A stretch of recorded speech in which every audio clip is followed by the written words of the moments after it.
proportion of the human body. Proportions of the human body is something that was researched 100 years ago by Leonardo da Vinci's group back in the early Renaissance. They did a lot of scientific inquiry into how the body was made, how the muscles were formed. They did all kinds of measurements to find an average that works for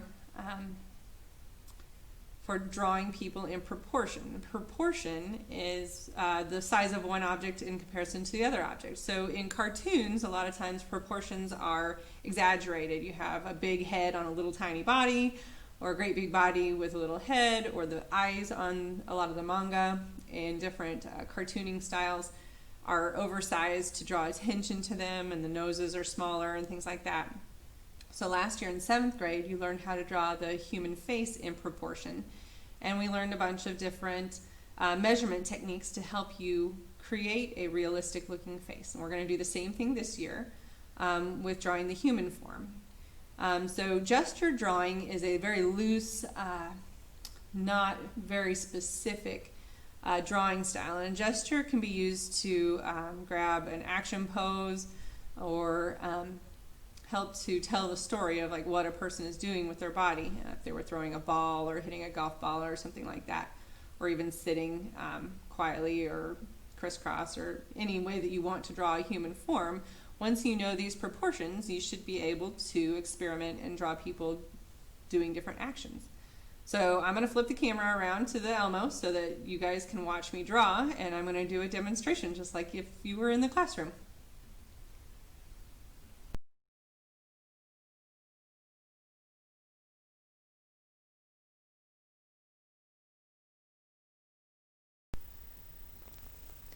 So this is an example of a human form drawn in proportion in a gesture style. So you start with a mannequin base using circles for all the places where joints rotate and the body can turn and bend, and then a longer oval to represent the bones. Okay.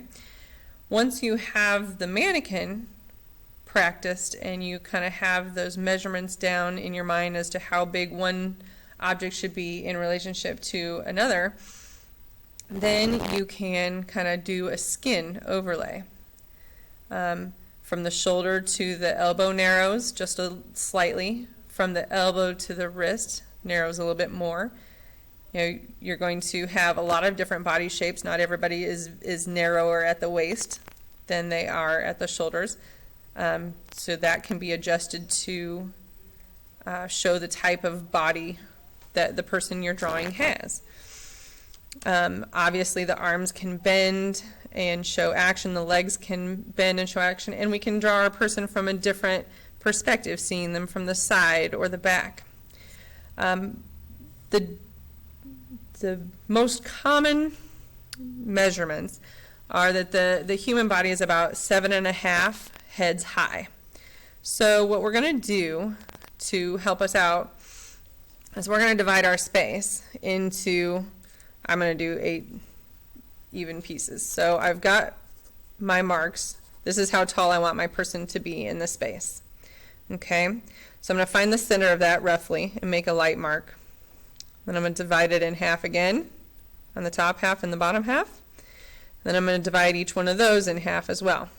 These don't have to be absolutely perfect. It's just a rough estimation. Okay, so now I've got my lines. I usually start with the head. That's just me. So in this first section, you're going to have your head of your person. Obviously, the head isn't attached to the neck. So you have this next section is going to be in the neck and the shoulders. One of the common mistakes is to have your shoulders either too narrow or too wide, and that makes your body, your person's body, look disproportionate. So if we measure with our fingers, just from the top to the bottom of the head, the body's about 2 heads wide. So if I go from the center of my head out each side, that's about how wide my shoulders should be. Okay, but I gotta have a neck in here. Okay, so I've made these marks. I can go in and put the shoulders because we have rotation there, and then you've got your shoulders. Most people don't have flat shoulders. There's a bit of a slope or difference to that. Okay, so that's the second section. You have about 1.5 here. So, actually, where is my line? Is that my line? Half of that is there. Yeah, so about 1.5 is where your waist is going to come in. Now, I usually do kind of a triangular waist to start out. Okay, then you have your hips. Okay, your hips are going to be a little narrower than the shoulders, but not a whole lot. Then I come down here 2 sections, and at this line, above this line, is where I'm going to put in my knees. Okay, and then it's fairly easy to figure out. I mean, the leg bone, the upper thigh bone is the longest bone in the body, so that's going to be a longer section. And then I do the same thing down here. I know my feet are here. You can make if you want to make a foot pointing down, it's going to be wider as it comes towards you and narrower as the heel goes away. Then you've got our ankle. And then you've got your calf muscle. For the arms, your elbow, and you can measure this on your own body if you are curious and don't believe me, but your elbow hits about at your waist, not where your pants are, but at your waist. Like the part that narrows on your waist is about where your elbows come in. So it doesn't really matter what you're drawing your person doing, you have that measurement to go by. Your fingertips are usually about 3/4 of the way down the thigh.